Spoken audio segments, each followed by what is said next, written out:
আমার আল্লাহ বলে এই জমিনটা আমি পুরায়া তামা বানা দিব।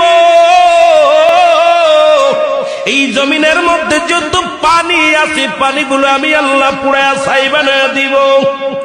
যেদিন কিচ্ছু বলতে কিচ্ছু থাকবে না, সেদিন থাকবে শুধু আমার আল্লাহ। আজকে কার জন্য সুদ খাও, কার জন্য ঘুষ খাও, কার জন্য ব্যভিচার করো, কার জন্য অন্যায় করো রে মন, কার জন্য তোমরা এত বাহাদুরি করো? আরে আজকে একটা কথা বলতে গেলে কষ্ট হয়। এই জমিনটা আল্লাহ পুরায়া তামা বানায়া দিবে। এই জমিনের মাটিগুলো পুড়ে হবে তামা। এই জমিনের যত পানি আছে পানিগুলো পুড়ে হবে ছাই।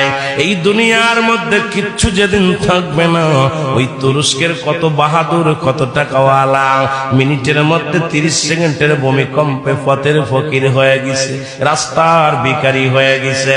আজকে তুমি দুনিয়ার মধ্যে কতই না মস্তানি করলা।